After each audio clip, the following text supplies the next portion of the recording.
Welcome back, guys, to another episode of ARK Survival Evolved with me, PommieGamer. Hope you guys are having a good day. I'm having a great day. And as you remember, in our previous episodes, we've been gearing up for the boss battles. We've been preparing by gathering all of the resources we're going to need. And I've started to take a look into breeding our Rexes. And what I've discovered actually through my research is a little surprising. Now, I've been playing ARK for, well, 2 years, I guess, since the game first entered early access on Steam. And what I've realized through this research is I had some assumptions about stats in general and breeding that have turned out to be false. I couldn't have been more wrong. So what I thought I would do is share the information that I found out through my research in a sort of mini-series. It's going to be a two-part video. In this video we're going to discuss the relationship between dino levels and stats and also stat distribution in breeding. And in the second video we're going to talk about breeding and stat mutations. So even if you think you know everything there is to know about dino stats and breeding, I would encourage you to stick around for the video, because I was pretty shocked at what I thought was true turning out not to be the case. So without further ado, let the ARK science commence. And we're back, guys, and as you can see I've got some dinos here to help me better illustrate the information that I've found out through my research. So let's start with wild dinos and the most important thing that you guys need to know, which is that every wild dino has a base set of statistics, i.e. every level 1 dino of a given species, in this case raptors, will have the exact same stats as another level 1 of the same species. And we can illustrate this by looking at these guys' stats. So here we have a female level 1 raptor. She has 200.1 health, 150 stamina, 150 oxygen, 1200 food, etc. And if we look at the level 1 male raptor as well, we can see he has exactly the same stats: 200.1 health, 150 stamina, 150 oxygen, 1200 food, etc. So this is really critical to understand, because this sets the basis for levels going forward within that given species. And for each higher level in the wild, the dino will receive a random increase of a particular stat or stats, with 2 exceptions. So for example, a level 10 raptor in the wild effectively has 9 level ups from its base starting level 1. For each of those levels, they will get randomly allocated to one or more of its stats. So example, if we look at this raptor here, if it was a level 10 for example, it may get 1 point randomly allocated to health, 2 points randomly allocated to stamina, 3 points randomly allocated to food, and say 3 points randomly allocated to melee. The same would not be true of another level 10 raptor, where the reverse might be true. It may have 3 points allocated to health, 3 points allocated to stamina, 2 points allocated to oxygen, and say 1 point allocated to health. And obviously those numbers can change as well. It's unlikely that you'll get all 9 levels in the case of a level 10 into one single stat. It's not impossible, it's just highly improbable, and obviously that probability diminishes the higher the level the dino. So any of the other stats points that do not get allocated to them stay at the level for those species. So if I have a level 100 raptor and none of those stats get allocated to, say, melee damage, even though it's a level 100 raptor, it will still have the exact same base stats as a level 1, so that's really important to know as well. Now, I mentioned earlier there are 2 exceptions to this rule. So wild dinos cannot have level up points allocated to torpor. So a level 1 raptor will have the exact same torpor stat as a level 150 raptor. A level 1 Rex will have exactly the same torpor as a level 150 Rex, and so on. And every dino, every wild dino that is, has the exact same movement speed allocation in percentage, i.e. 100%. Therefore, movement speed can be allocated level up points in the wild, but because the base value remains the same, it is therefore a wasted level up point, and this is really important to know, and we'll demonstrate this with our two downed Phiomias over here. Okay, with regards to taming, what we want to be looking at is the distribution of those stats, because it's only until you down a dino, a wild dino, that you can actually see what that distribution of stats looks like. And remembering what we said earlier, that higher levels of a given species than level 1, so in this case level 100 Phiomias, the stats are going to be distributed differently. So let's take a look at this first Phioma, female level 100. We can see that she's got 1080 points in health, 630 stamina, 360 oxygen, 8400 food, 252 weight, 180 melee damage, and of course 100% movement speed. And a torpor, as we mentioned earlier, is exactly the same as a level 1 Phiomia at 1665.6. Now if we were to plug these stats into Dododex, which by the way, if you haven't heard of, it's a fantastic app. You can get it for Android and iOS, as well as access it on the web at dododex.com. I'd highly encourage you to do this. We put those stats into its stats calculator. We can see the distribution of stats on this graph. But what's most important is we can see the number of wasted points. In this case, for this particular Phiomia, she's wasted 14 points into movement speed, and we're never going to get those 14 points back. And she has a skewed distribution towards melee damage, food, and oxygen, and a little bit towards weight. So it's kind of like rounded and not very good. Whereas if we take a look at this other Phiomia over here, we can see that this girl has 1260 health, 780 stamina, 300 oxygen, 8400 food, 276 weight, 145 melee damage, of course 100% movement speed, and exactly the same torpidity. Now she has only 11 points wasted in movement speed, and there's a much different variation of distribution of stats. Is skewed way more towards weight and food in her case, hardly anything in towards melee damage, and more towards health and stamina as well. So these are all things we need to consider when we're selecting a dino to tame based on what purpose we want it for. Maybe it's just a utility dino, or maybe we're going to be looking to breed. So once we know what we're going to be using our dinosaur for, whether it's for breeding or utility, what should we be looking for in terms of stats? Well, in the case of breeding, you want to focus on picking a dino with one or two stats favoured over the others. This is going to allow you to selectively breed out stats. If you get a dino that's just kind of average in all areas, it's not going to be very good for breeding. And as always, you want to minimize the amount of points wasted into movement speed. The lower the better in that case. The other things we need to consider as well is our taming effectiveness.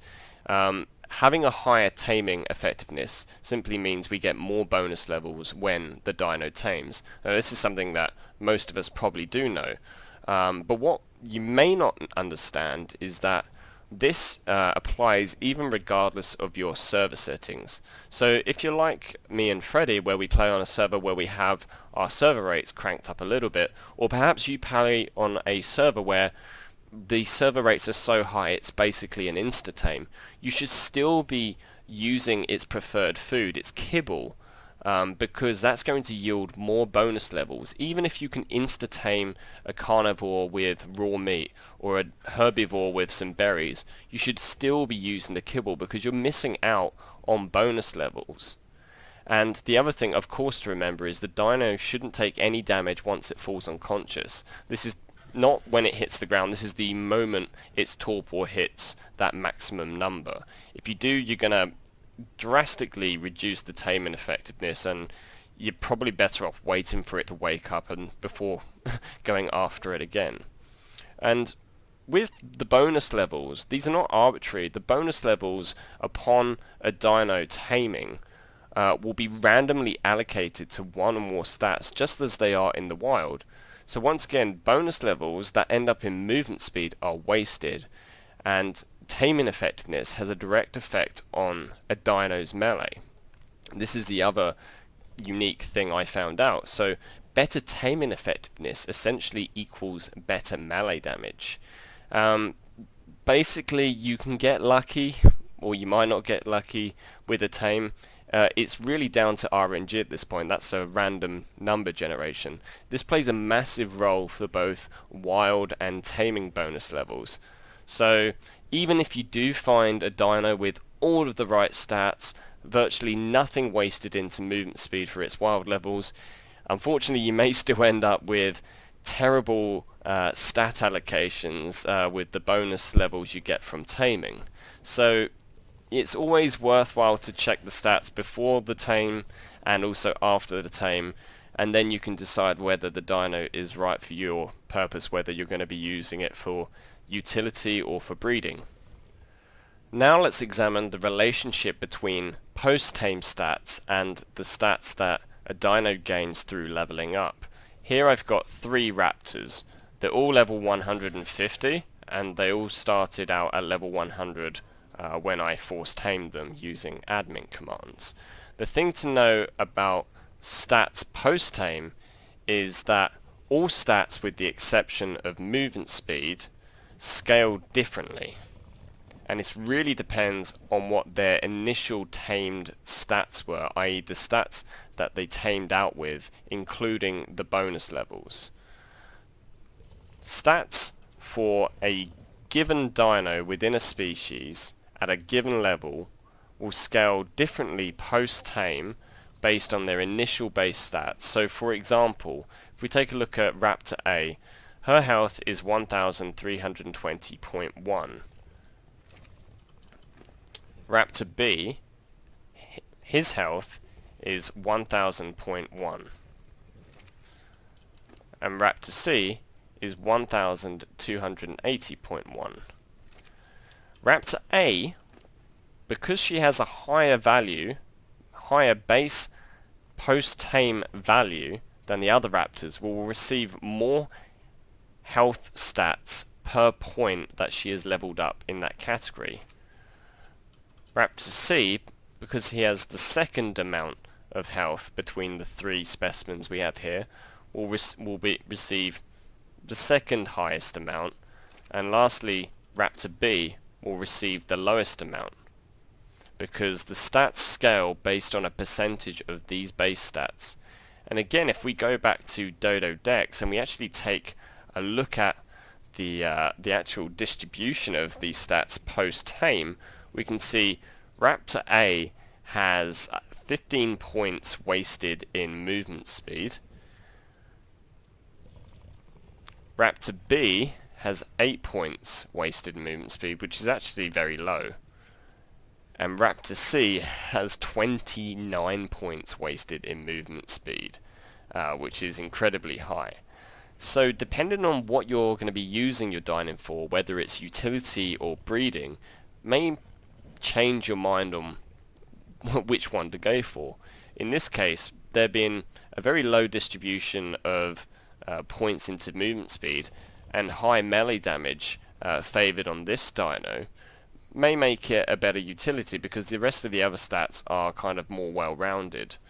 Raptor A in this case has a slight skew favoured towards weight and health, and therefore may make a good dino to breed with. In fact, we may even we could potentially breed these two together, and we might actually end up with some better stats on the baby, which is a nice little segue to talk about stat distribution in breeding.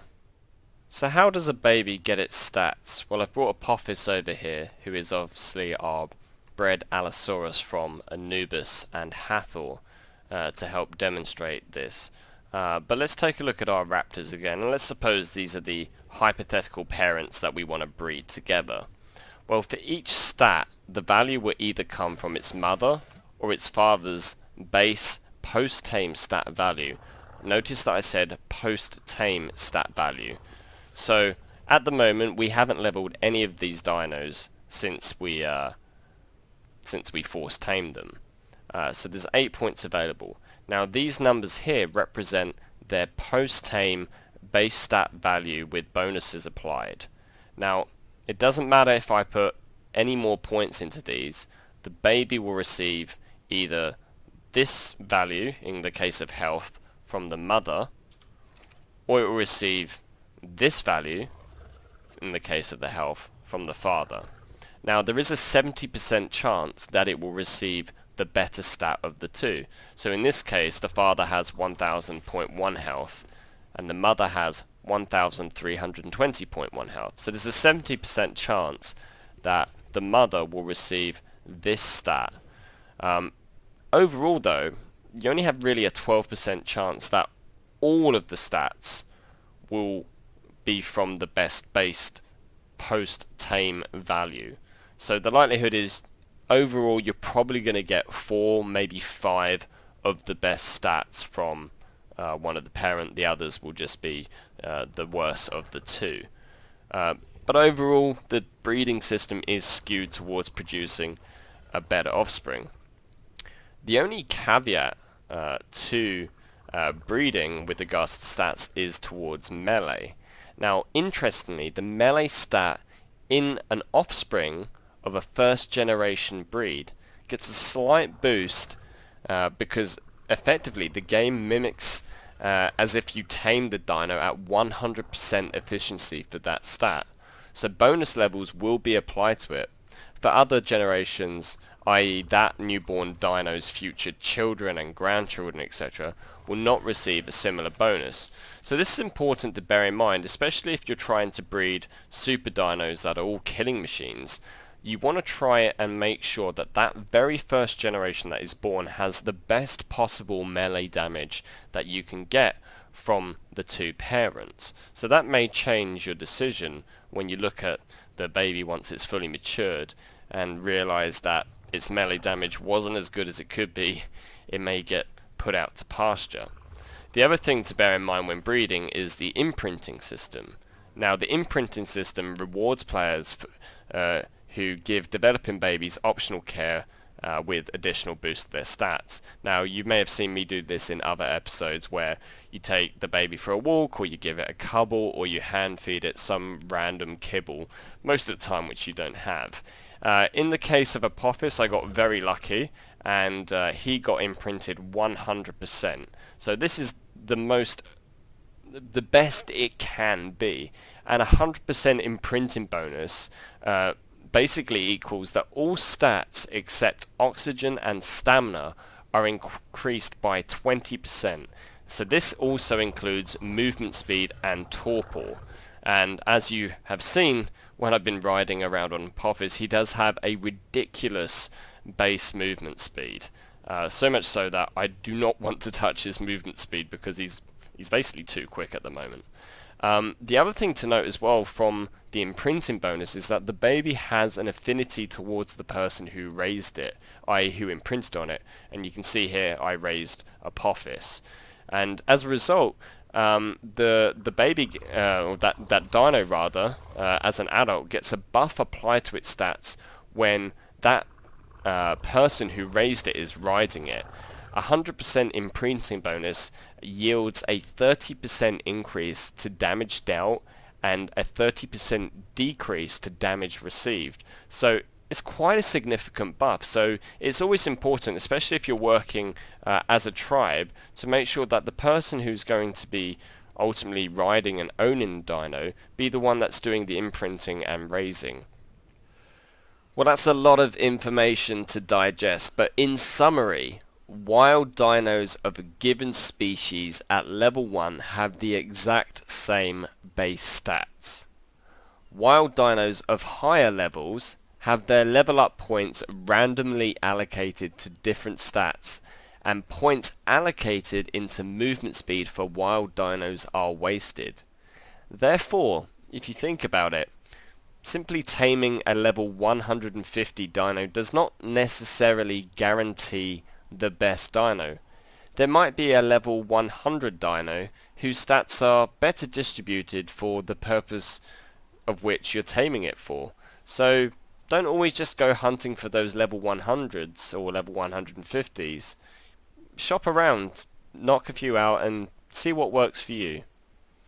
And remember, when taming, you always want to maximize the amount of bonus levels you are rewarded by using its preferred food, kibble, even on servers configured with higher server settings for faster taming. And remember, when leveling a dino post-tame, its stats scale as a percentage of its base post-tame stats. And when breeding, the system is skewed in favor of a better offspring, given that you have a 70% chance of the better stat coming from one of its two parents. Imprinting also offers reward bonuses towards all stats except oxygen and stamina, and in the case of imprinting 100%, you will receive a 20% bonus to all stats except those two. And a baby has an affinity towards the person who imprinted upon it. So at 100% imprinting, you will receive a 30% increase to damage dealt and a reduction of 30% to damage received. Well, that's going to be it for today's episode, guys. I hope you've enjoyed the video. If you have, remember to hit that like button. And if you haven't already, subscribe to the channel for more ARK Survival Evolved videos. Until the next time, guys, keep calm and level up.